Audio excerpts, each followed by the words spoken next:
ఢిల్లీ మద్యం కుంభకోణం కేసులో అరెస్ట్ అయి తిహార్ జైల్లో ఉన్న బీఆర్ఎస్ ఎమ్మెల్సీ కల్వకుంట్ల బెయిల్ పిటిషన్లపై సుప్రీంకోర్టులో ఇవాళ విచారణ జరగనుంది. ఈ కేసులో బెయిల్ ఇవ్వాలని ఇటీవల సుప్రీంకోర్టులో కవిత పిటిషన్ వేసింది. Justice Gavai, justice KV Viswanathan ధర్మాసనం ఈ కేసు విచారణ చేపట్టనుంది. అయితే ఢిల్లీ లిక్కర్ కేసులో మార్చి 15న కవితను హైదరాబాద్లో ఎన్ఫోర్స్మెంట్ డైరెక్టరేట్ అరెస్ట్ చేసి మార్చి 16న ఢిల్లీ రౌస్ అవెన్యూ కోర్టులో హాజరుపరిచింది. కోర్టు అనుమతితో 2 విడతలుగా 10 రోజుల ఈడీ కస్టడీలోకి తీసుకుని కవితను విచారించింది. ఆ తర్వాత కవితకు 14 రోజుల జ్యుడిషియల్ కస్టడీ విధించడంతో మార్చి 26న తిహార్ జైలుకు తరలించారు. ఇంతలోనే సిబిఐ రంగంలోకి దిగి కవిత తిహార్ జైలులో ఉండగానే అరెస్టు చేసింది.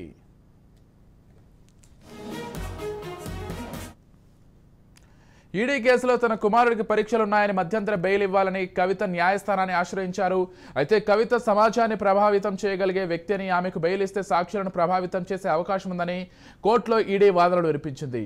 ఇరుపక్షాల వాదనలు విన్న న్యాయమూర్తి కవిత మధ్యంతర బెయిల్ పిటిషన్ను కొట్టివేస్తూ తీర్పు ఇచ్చారు.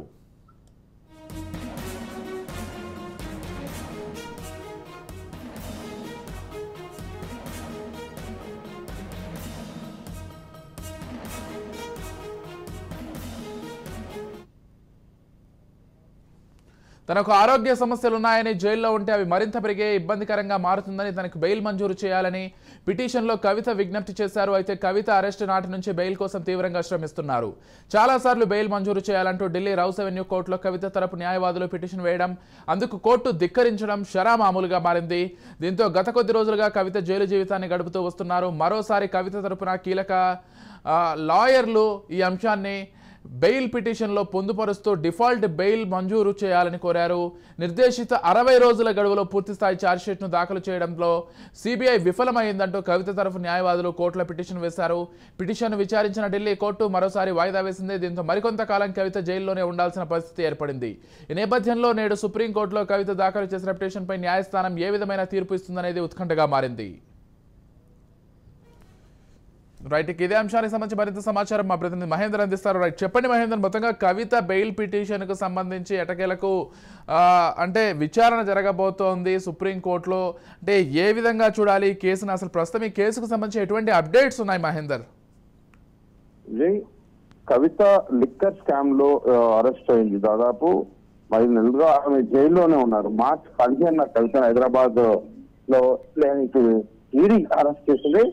అలాగే మార్చి 15 ఢిల్లీ రౌస్ అవెన్యూ కోర్టులో హాజరుపరుస్తుంది. కోర్టు అనుమతితో 2 విడతలుగా 10 రోజులు ఈడీ కస్టడీలో తీసుకొని దాదాపు 14 రోజుల జ్యుడిషియల్ కస్టడీ ఉంచింది.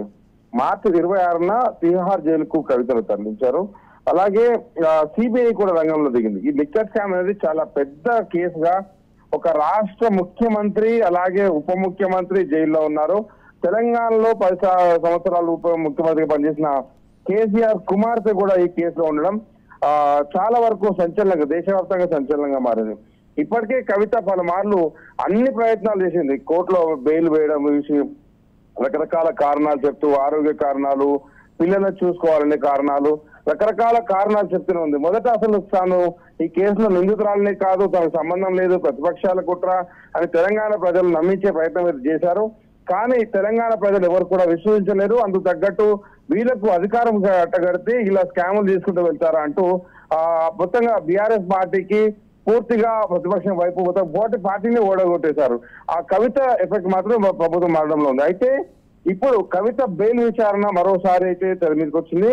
కవిత తన బెయిల్ కోసం విశ్వ ప్రయత్నాలు చేసింది. ఇప్పుడు కేటీఆర్ కూడా వాళ్ళ దశగా ఇటు ముక్కుల రోజుతో చర్చలు జరిపారు. మరి ఆ తర్వాత సుప్రీంకోర్టులో బెయిల్ పిటిషన్ అయితే దాఖలు చేశారు. మరి ఇప్పుడు ఈ పిటిషన్లన్నీ కూడా గతంలో తీసుకున్న పిటిషన్లు కూడా ఉపసంహరించిన విషయం తెలిసిందే. సో జైల్లో ఉంటే అవన్నీ పెరిగే అవకాశం ఉంది. కాబట్టి ఇప్పుడు బెయిల్లో అయితే వచ్చే అవకాశం ఉందా లేదా అన్న దానిపైన ఒక ఉత్కంఠ అయితే ఉంది. ఇప్పటికైతే ఈడీ కేసులో తన కుమారుడికి పరీక్షలు ఉన్నాయని మధ్యంతర బెయిల్ ఇవ్వాలని కవిత న్యాయస్థానం అయితే ఆశ్రయించింది. అయితే కవిత ఈ సమాజాన్ని ప్రభావితం చేయగలిగే వ్యక్తి అని, ఆమెకు బెయిల్ ఇస్తే సాక్షులను ప్రభావితం చేసే అవకాశం ఉందని కోర్టులో ఈడీ అయితే వాదనలు బలంగా వినిపించింది. ఇటు ఇరుపక్షాల వాదనలు ఉన్న న్యాయమూర్తి కవిత మధ్యంతర బెయిల్ పిటిషన్ కొట్టివేస్తూ గతంలో తీర్పు అయితే ఇచ్చారు. ఇప్పుడు నిర్దేశిత 60 రోజుల గడువులో పూర్తి స్థాయి ఛార్జ్ షీట్లు దాఖలు చేయడంలో సిబిఐ విఫలమైందంటూ కవిత తరపు న్యాయవాది కోర్టులో పిటిషన్ వేశారు. దీంతో ఈ రోజు జరిగే విచారణ పైన ఉత్కంఠ కొనసాగుతున్న పరిస్థితి ఉంది. సో ఈ రోజు కవితకు బెయిల్ వస్తుందా రాదా అనే దానిపైన ఒక ఉత్కంఠ అవుతుంది.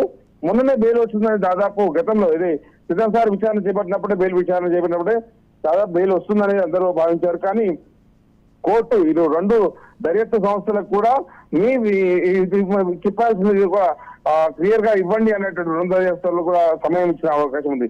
సో ఇప్పుడు ఇటు ఈడీ అటు సిబిఐ రెండు కూడా ఈ రోజు ఇచ్చేటువంటి వాంగ్మూలాలు కావచ్చు, ఈ రోజు ఇచ్చేటువంటి కవిత బెయిల్ ఎందుకు ఇవ్వాలి అనే దానిపైన రెండు దర్యాప్తు సంస్థలు కూడా కోర్టు ముందుకైతే రాబోతున్నాయి.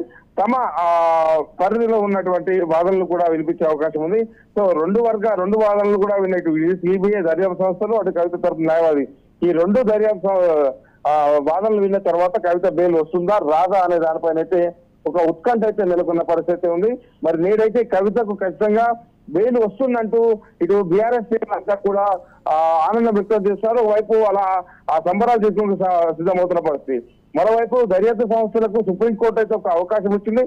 మీరు కూడా ఇక చెప్పాల్సింది ఉంటే చెప్పొచ్చు, బెయిల్ ఎందుకు ఇవ్వాలో అనే దానిపైన రెండు దర్యాప్తు సంస్థలకు కూడా తను అయితే ఇచ్చిన దానిపైన ఈరోజు కోర్టు ముందుకైతే బెయిల్ అంశం అయితే తెర మీదకి వచ్చింది. ఇంకా మరికొన్ని గంటల్లో కవిత బెయిల్ వస్తుందా రాదా అనే దానిపైన ఒక ఉత్కంఠ వాతావరణం తెరపడే అవకాశం ఉంది.